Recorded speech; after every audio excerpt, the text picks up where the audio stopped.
Hello everyone, Loremaster of Sotek here, back with a new and solo version of the podcast.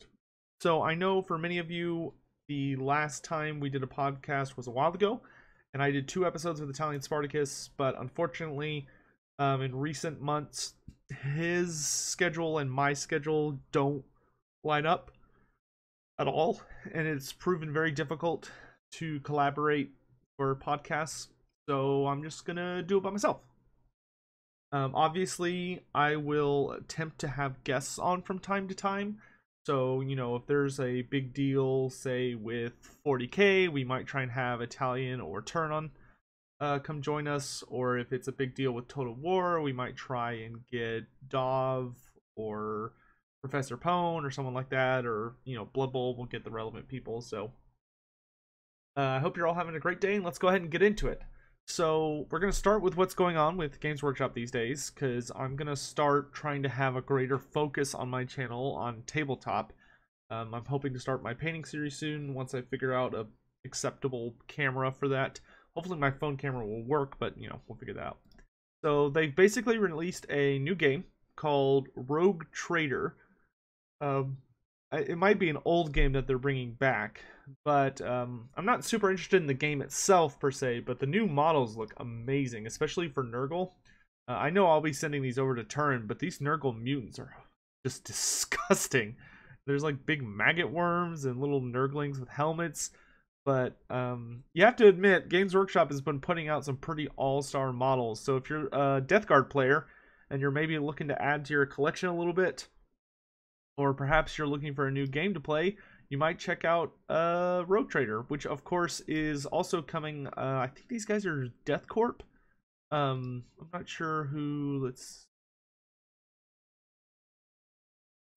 Yeah, so this is an old game coming back, which they've been doing a ton of lately.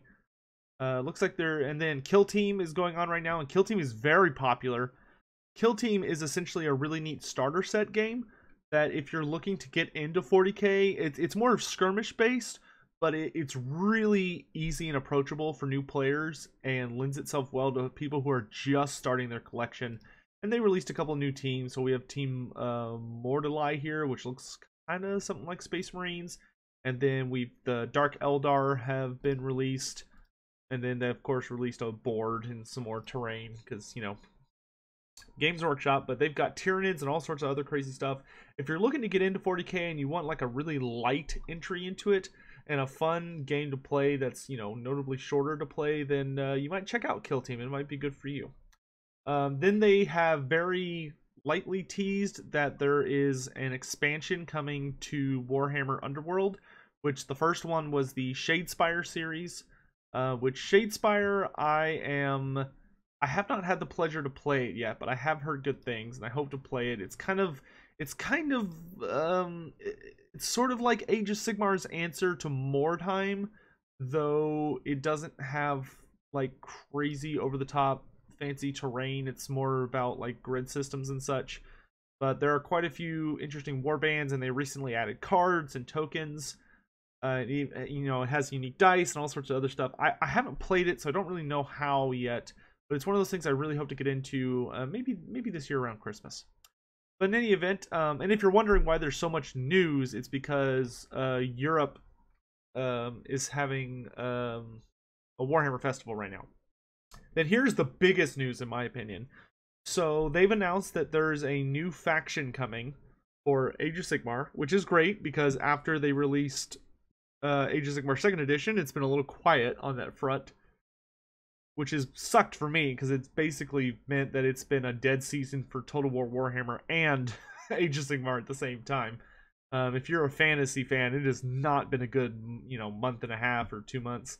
But this is the hint they gave us, which is an endless spell for the new faction. And it could be it's definitely an evil race. No question. I mean, look at this thing. It's horrifying. It's a giant flaming bull. Personally, I think this is signifying the upcoming Chaos re-release of the Chaos Dwarves, but for Age of Sigmar, except for hopefully they'll have their own book this time and not be sharing it with someone like Tarmacon, which led to them having a notably smaller roster. That being said, that would kind of break what we've been expecting. Most people anticipated the Darkoath next, which are essentially they're kind of like the Warriors of Chaos. They're more like the Norskins, but you know they're mortal warriors of the Dark Gods. Because in leading up to Age of Sigmar Second Edition, we had the Malign Portents, where each overall faction had a herald, essentially, and the herald literally heralded a new race for each of the 4 different factions, with the Nighthaunts being represented by Keldric, the new Stormcast Sacrosanct Chamber being represented by the, I forget what his name was, but the he was essentially a Stormcast engineer, but he kind of represented that new faction. And so the only 2 we have left that have not been revealed for what factions they stand for are the Darkoath and the Moonclan Grots. I mean, obviously we know they're Darkoath and Moonclan Grots, but we don't know if they're what's next, or if maybe they're trying to sneak in some Chaos Dwarves. But a giant flaming bull could really be anything Chaos. It could be Dark Chaos Dwarves, excuse me, not Dark Dwarves, Chaos Dwarves. As Hashut is basically a god who's all about bulls and fire and darkness and ash. So this really seems up his aesthetic, but it could be Beastmen, though that I'm a little suspicious of, because Beastmen traditionally have not had a relationship with the lore of fire or any kind of flame spells, you know, because they're mostly a woodland ambush-based race. But it also could just be the Darkoath, and this is just like a big scary spell. Then, of course, they've announced another mini game. This time also taking place. So this is the 3rd mini game not mini game, but side game they've announced for 40k just in this article, which is of course Speed Freaks. Which, if you really like orcs, then you might want to go check this out. But they've already kind of announced that Speed Freaks will be joining us in Orktober, which probably means not only are they doing Speed Freaks, which is going to be kind of a fun board game where you have racing orcs and just over-the-top ridiculous cars that are quite gorgeous models, but likely the 40k players will be getting their much-desired new orc book. Then they're announcing some new stuff with some Space Marines, but I don't like Space Marines, I don't really care. Then they announced the new Blood Bowl team, which are Nurgle's Rotters. I actually sent these to Turin, and they're pretty amazing looking. They make the ones in Blood Bowl 2 look like someone you'd be willing to date and have a sit down with, compared to these guys. I mean, they're all fat, disgusting, twisted, with their entrails hanging out. They're just so gross. Like, this Beastman here is so this Pestigore is so horribly deformed. I'm really struggling to understand what I'm looking at. So they just look absolutely fantastic, and they've got exposed guts and bones and boils and eyes and all sorts of other creepy stuff. They look fantastic. I'm glad to see them having returned. After that, they basically have officially announced that the Sisters of Battle will be coming in 2019. Which is probably one of the most anticipated releases for the Warhammer 40k community. And so they've kind of been showing off little tiny bits and things, and hopefully it'll be as good as all those people are hoping. But this release they're building really heavily for just a faction. But anyway, let's move on. So, the other thing that I thought was interesting that people might want to know about is if you are a collector of Warhammer Fantasy, or you're looking for particularly famous models, the next group of made to order, which is essentially them announcing they release batches of characters or models from Warhammer Fantasy that you can purchase to either use as a collector's item or get it for your fantasy games, or you can even use them in 40k or Age of Sigmar, not 40k. And this time they did 3 dragons, which I thought was pretty cool. So you can get Malekith on Seraphon. You can get the Sisters of Twilight on... Oh, gosh, I forget what his name is. But their Forest Dragon, who's... I'm really struggling to remember what his name is. And then you can get Emmerich on his dragon, whose name I'm also forgetting. I know he's a descendant of Androgner, but it's been a while since I've really bothered with any of these three. I know it starts with a C.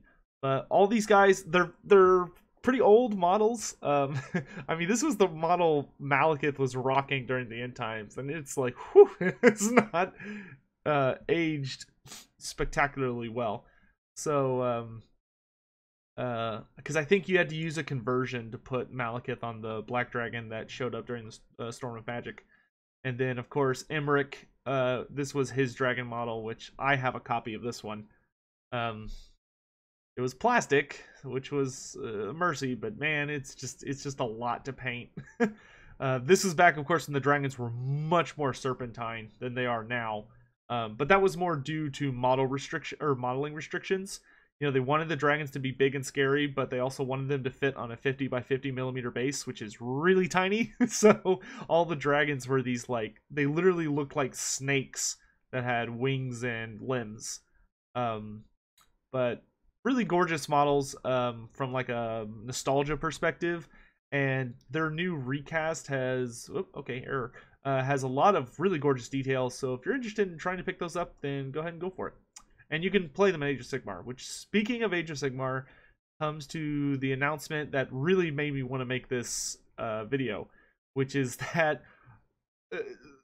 much to my personal surprise, the first video game for Age of Sigmar is a mobile game. Which I am like, what? You know, I was expecting like a PC release for the first game, but nope, it's on mobile. It's been being tested in the Philippines for a little while now, and let's go ahead and watch the trailer together, and then I'll kind of talk about what I know about it so far. Let's enjoy this for a moment. I am Vengeance Manifest.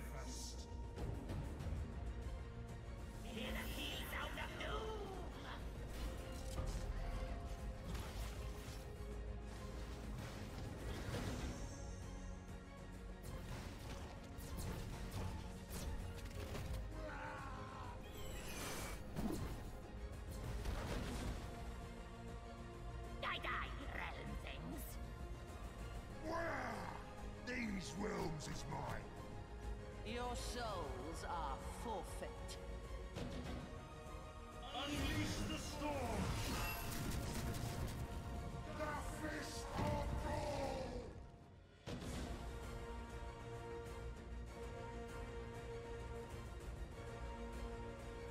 For Sigmar.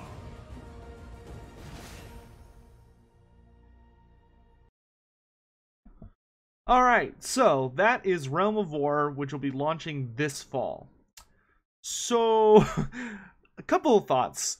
First, I'm going to just outright admit that the game looks surprisingly gorgeous for a mobile game. The details are very nice. They all look very accurately portrayed. The movement to all the different kinds of creatures and the way they attack and recoil from damage looks surprisingly good. I did get to watch some gameplay of it by watching some basically beta release footage from the Philippines, and it's kind of an interesting game. As you can tell, it's basically a tower defense game, but there's 2 lanes, but only one of them actually has a tower.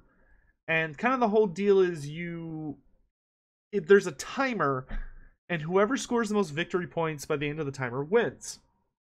But the way you score victory points is you get a victory point for taking down the tower, you get a victory point for getting rid of the first half of the enemy lord's health pool, and then you get a final victory point, and you automatically win if you get the third one by killing the enemy lord, who are all pretty nasty. So far, the game has confirmed it's kind of a small roster at the moment.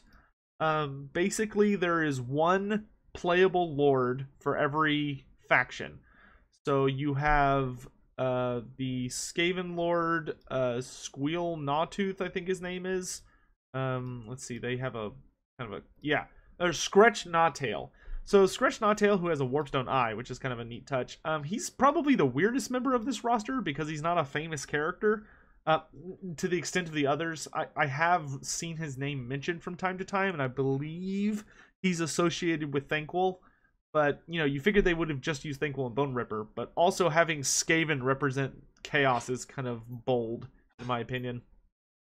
But in any event, the other three are if you play Destruction, you are represented by Gordrak, the Fist of Gork. If you play Death, you're represented by Neferata, the Mortarch of Blood. And if you play Order, you're represented by Vandus Hammerhand, who is the Lord Celestant of the Hammers of Sigmar, if memory serves correctly. Basically, so yeah, it's kind of a tower defense game where you recharge. There's a little meter here that you can kind of see filling up with a number down here. And basically, it's you kind of just passively build magic, and all of your cards have a number that represents how expensive it is to play them. And so long as you have the appropriate number of power, you can basically summon your various units, heroes, and abilities onto the battlefield. The upsides to this game, so far from what I've seen, are that it's very pretty, especially for a mobile game or a tablet game. It looks very nice. And all the models look very appropriate.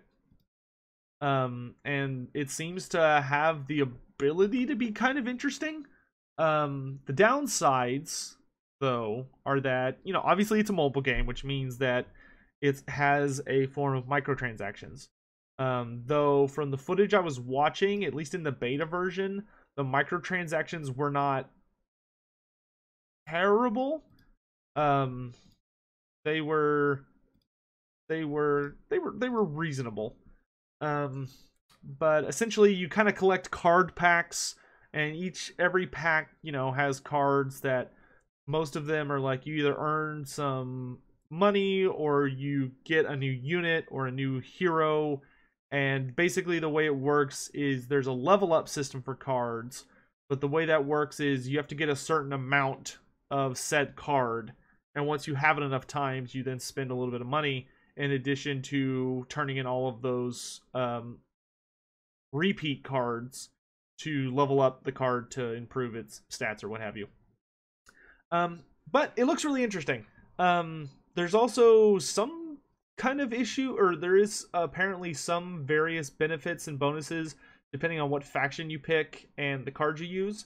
But unfortunately, in my opinion, you're not restricted to just using your allegiance. So like if you play Gordrak as the Destruction Lord, you can still use cards from like the Order, Chaos, and Death allegiances. And that kind of leads to the other thing, is that right now there are very few cards in the game. Like we're talking like maybe 25, I think it's 25 cards or something like that. Granted, that's only the beta build that hasn't been officially announced, and they were just testing and stuff. But hopefully it'll be much bigger than that at release, because if this game is going to even stand a chance in hell at being good, then it needs to have a lot of variety. But you do get, it seems like you get really nice, consistent rewards for leveling up. All of the lords have a unique ability that's super cool. So for Scrutch, for example, you'll see him in a second here. He uses Vermintide, where he just summons like a shitload of clan rats. And Vandus Hammerhand can call down the Thunder of Sigmar and just light everybody up on a lane. But it's interesting. So you try and take down the towers, and you can even go around the top lane, which I believe is a little longer. But the benefit to the top lane is there's a realm gate, and if you pass 3 characters through it, you get the ability to essentially summon like a super monster, depending on the realm. So like for some of these, you can for the realm that I saw, the demo that they were playing, the only realm that was available was the realm of Metal, which is the realm of Chairman. And all the maps, I must admit, are super cool looking and very thematic. Like there's a map for every realm, and you unlock the ability to play in different realms as you level up. So like this is the realm of Beast map. Neferata had the realm of Death map going on behind her. This is the map that I saw them using. This is the realm of Metal, where you fight on a Arcanaut ship, which is pretty awesome in my opinion. And this is Gordrak using his big old ability. So, you know, if you send like 3 characters through to the realm gate of metal back here, you get to summon a Bloodthirster, which you can then use against your opponent, which is a little bit stronger and harder to deal with. But yeah, just wanted to let you guys know about it. I will probably do an actual review when the game comes out because I consider it a Warhammer game, so it's in my jurisdiction as far as I'm concerned. And the thing that gives me even a remote type of hope, here you can kind of see the level up system. The only thing that gives me even the slightest hope that this game will be interesting is just that it, from what I can tell, a lot of care and love was put into the models, the maps, and the effects. Like, the game looks phenomenal, but, you know, word's still out on the gameplay. But that pretty much does it for today's podcast news. I'm going to be doing a video later this week that's going to be covering exclusively the AMA that Creative Assembly did on Reddit, because I found some very interesting tidbits and little things in there that we are going to talk about. And then if y'all want, we can talk about Three Kingdoms. I wasn't planning to. Unfortunately, I was not invited to the most recent event, so I don't really know what's going on with Three Kingdoms. But if y'all want, I'd be happy to kind of dig up what I can about it and talk to who I can about it. And see, there's Vandus' ability. And see if I can't discover a, you know, something to talk about with it. Because I'll tell you guys, I'm definitely going to play it when it comes out. I hope to get a early media copy so I can showcase the game for you guys and give my thoughts on it. And because I personally think I'm going to very, very much enjoy the romantic mode. But in any event, thank you all for watching. I do want to go ahead and end this because I don't want it to go over 25 minutes. So we will be back in the future. Hopefully I'll have a guest with me next time. If we're covering Total War, maybe I can get Dov or something like that. Oh goodness, you can see all the things I like to watch. So thank you all for watching. I will be including a link down below to the various websites that I was showing stuff on. And I hope you all have a great day, and more stuff will be coming in the future. Thanks for watching, guys.